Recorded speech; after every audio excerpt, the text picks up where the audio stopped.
자, 이제 두 번째 시간이죠. 그럼 풋을 배웠으니까 그 풋으로 이제 활용을 한번 해보도록 합니다. 자, 여기 보면은 그림을 하나 그려놨죠. 이게 뭘까? 잘 모르겠다. 화살 표시니까 뭐 밑으로 이렇게 치시하는 거니까 뭘 이렇게 내리찍겠다? 찍는 거네. 맞습니다. 이거는 이 글자가 만들어진 이거는 첫 번째도 설명했다시피 첫 번째 시간에도 한 3500년 이전에 만든 글자이기 때문에 주로 그때는 석기시대 말기, 청동기 초기 시대입니다. 그래서 주로 생활 연구는 돌이었어요. 그래서 돌로 만든 도끼입니다. 한마디로 돌도끼. 근데 인류가 만든 최초의 생활 연구 무기가 돌도끼였을 겁니다. 이건 여러 군데 사용하죠. 그래서 사람들이 이 도끼를 가지고 땅을 파기도 하고, 그 다음에 짐승을 잡기도 하고, 나무를 이렇게 찍어서 올라가기도 하고, 올라가서 열매를 구하기도 하고, 그래서 내 몸을 지키는 아주 필수품, 호신용이기도 하고, 그래서 이 도끼가 모양 그대로 놔놓고 사람들이 도끼라고 말을 하고 음은건으로 표시한 거예요. 근데 도끼는 날이 없으면 무용지물이죠. 몽둥이 밖에 되지 않습니다. 그래서 아주 날이 중요하다. 즉, 나무 막대기에다가 이렇게 돌을 날카롭게 깎아서 이렇게 매놓은 게 도끼이기 때문에 날근이라고도 합니다. 그 다음에 무게 단위 600g을 우리는 한 근이라 그러죠. 고기 한 근 사오느라 5근 사오느라 할 때. 근데 왜 이게 600g이 한 근으로 근이 무게 단위로서 이렇게 표시를 했느냐. 좀 전에 말씀드렸지만은 도끼는 내가 어디를 가거나 늘 가지고 다니면서 내 먹거리를 구하고 내 몸을 보호하고 필수품이라 그랬죠. 돌도끼만 있으면 밖에 나가서 최소한 내가 하루 정도 먹고 살 수 근근이라도 겨우겨우 근근히 먹고 살 수 있는 먹거리는 구할 수 있다. 이 도끼만 있으면. 그래서 음도 근이에요. 그 근근히 먹고 살 수 있는 게 어느 정도냐? 대강 한 600g 정도 된다는 거예요. 돌도끼 가지고 뭐 큰 짐승 잡겠어요? 토끼나 작은 짐승밖에 못 잡죠. 그래서 지금 그럼 600g이 한 사람이 하루에 먹는 양이 맞느냐라고 저한테 물어보시면은 그거는 이북 사람들한테 북한에 있는 주민들한테 물어보면은 아실 겁니다. 왜? 북한 주민들은 하루 식량 배급량이 600g이 정량이기 때문입니다. 그것도 힘든 일을 하는 사람이. 그래서 도끼 쥐고 일하려고 그러면 그 다음날도 해야 되니까 최소한 체력을 유지해야 되겠죠. 그래서 이거는 도끼건, 날건, 무게 단위건. 그래서 한자로는 잘 쓰지는 않고 주로 한자 한문에 쓸 때는 이 다양한 뜻을 다 이용을 합니다. 그 다음 두 번째 11번 여기 보면 아까 배운 저번에 배운 시험시험 갈착 에다가 도끼건 이렇게 되어 있죠. 그죠? 이 가깝다는 뜻인데 음은 이게 근이 있으니까 기본 글자 음이 근이니까 그냥 근으로 갑니다. 근데 도끼는 사람이 밖에 나갈 때 꼭 자기 몸에 붙여서 허리에 차든지 손에 들든지 꼭 자기가 가까이 내 손에 가까이 들어가야 될 도구였죠. 그래서 이 도끼를 들고 길을 간다.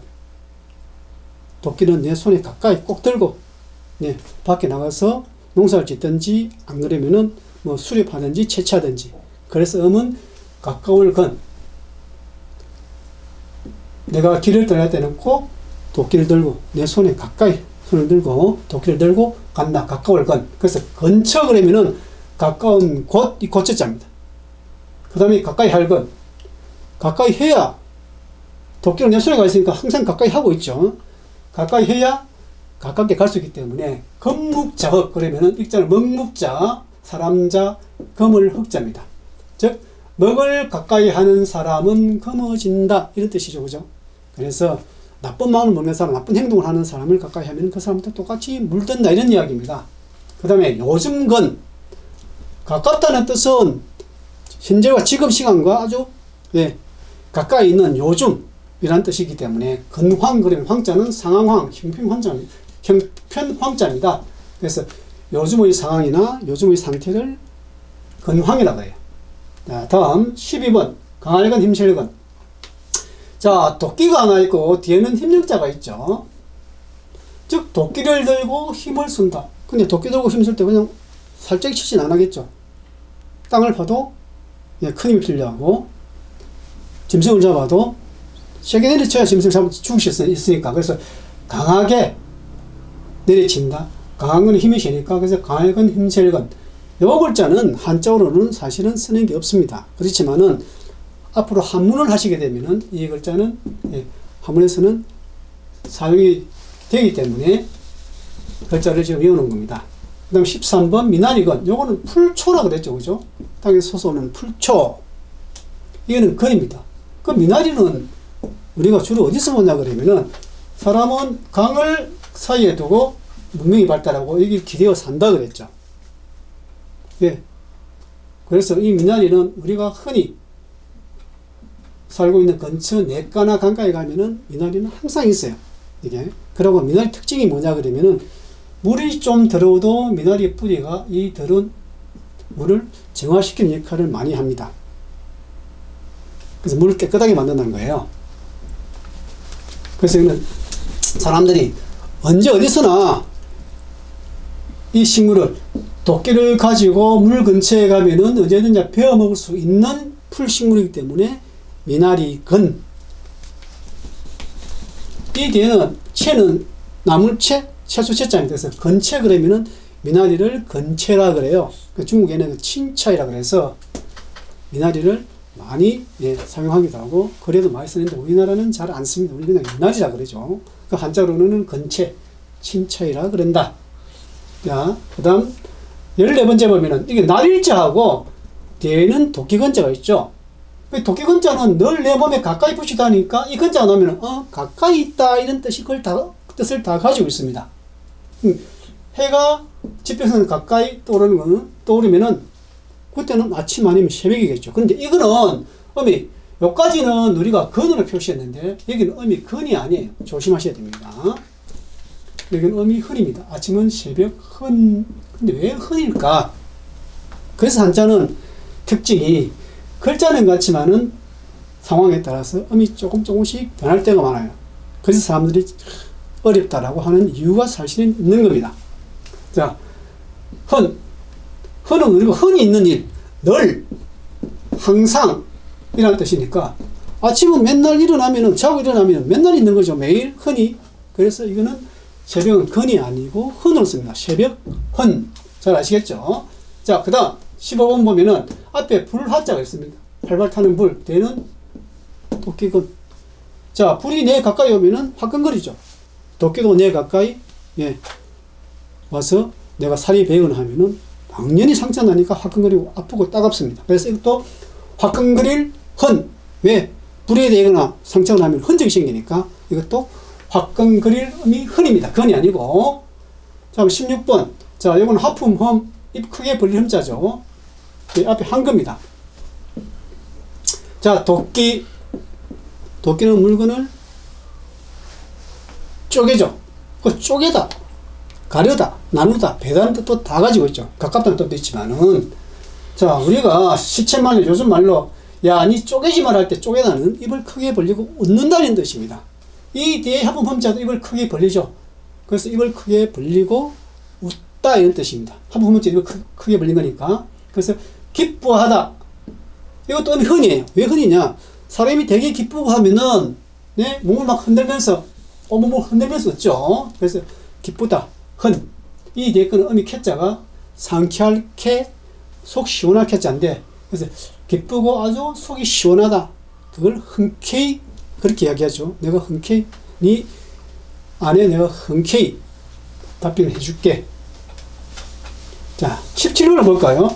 요걸 한번 보면은 아까 보일시 그랬죠. 근데 이 글자를 다른 글자와 앞에 붙였을 적에는 요렇게도 씁니다. 근데 이때는 보일시로 발음하는 게 아니고 제사기로 음을 표시를 해요. 뜻은 똑같지만은 다른 글자에 붙여서 쓸 때는 음을 기로 소리를 하고 뜻도 제사기입니다. 이 글자 하나만 쓸 때는 보일시자라고 하고 그렇게 아시면 됩니다. 자, 앞에 재단이 있습니다. 재단, 도끼. 재단하고 도끼하고 무슨 관계가 있을까? 도끼는 우리가 먹고 사는데 필수품 호신용이라고 그랬죠. 그래서 밖에 나가면 꼭 이걸 들고 가야 됩니다. 그래서 아침에 이걸 들고 이제 먹거리 구하러 가겠죠. 근데 먹거리 구하는 게 쉬운 게 아니에요. 왜? 길을 가다 보면은 짐승을 만날 수도 있고, 생전 처음 보는 다른 부족을 만날 수도 있고, 그러면은, 예, 싸울 수도 있겠죠. 잘못하면은 내가性命 잃을 수도 있고, 재수가 없으면은 먹거리를 제대로 구하지도 못하고 굶을 수도 있고, 그래서 아침에 나갈 때마다 신에게, 예, 도끼를 들고 나갈 때마다 비는 겁니다. 엎드려서 오늘도 무사히 내가 먹을 걸 제대로 찾아서 우리 식구들을 부양하게 해달라. 그러고 안 다치고 안 죽게 해달라고 빕니다. 그 비는 거는 신 앞에 내가 약자니까, 비는 대상이니까 엎드려야 되겠죠. 그래서 기다, 엎드리다, 기다. 기어서 엎드려서 신에게 빌기 때문에 이거는 기자입니다. 빌기. 기다는 다른 말로 엎드리다 그런 뜻이니까. 그래서 이것도 빌도잖아요. 기도 그러면은, 예, 엎드려서 신에게 어떤 것을 내가 해달라고 비는 걸 기도라고 해요. 다음, 여기 보면 흑토자와 도끼근자가 되어 있습니다.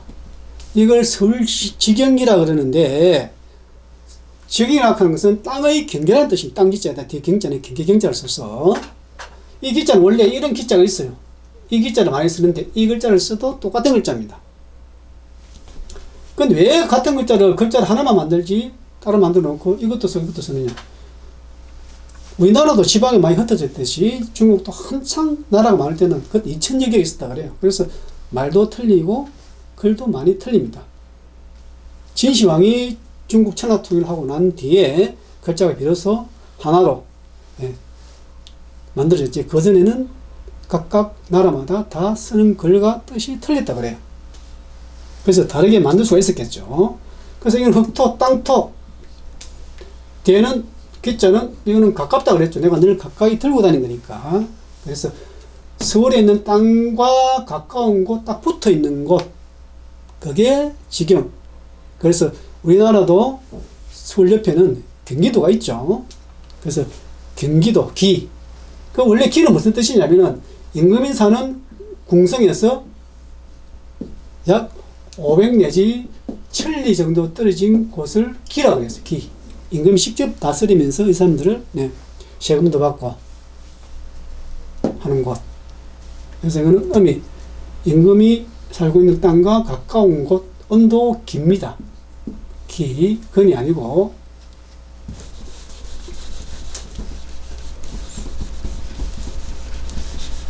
자, 물이는 기체 한번 볼까요? 자, 물수가 있고 뒤에 도끼근자가 있어요.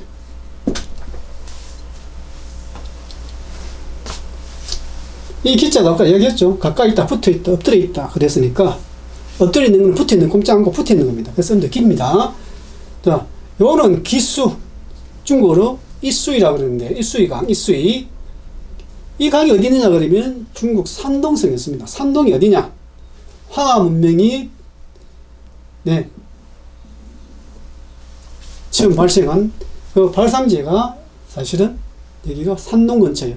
하남 하북지방이. 그래서 사람들이 이 물가에 기대서, 기수 물가에 사람들이 모여서 살았기 때문에 이 물에 기대서 생활을 한다고 해서 기대다 할 때 기, 물은 기라고, 그 음도 이게 깁니다. 기. 근이 아니고. 다시 할까요? 여기서 여기까지는 음이 근이라는 음도 가지고 있고, 여기서 여기까지는 흔이라는 음도 가지고 있고, 여기서 여기까지는 기라는 음도 가지고 있다. 그래서 한자를 보고 여러분들이, 아, 그렇구나. 음이 다 똑같은 건 아니구나. 글자 하나 놔놓고 음만 똑같이 붙이면은 우리가 참 배우기도 쉽고 찾기도 쉽고 할 건데 왜 그렇게 만들었을까?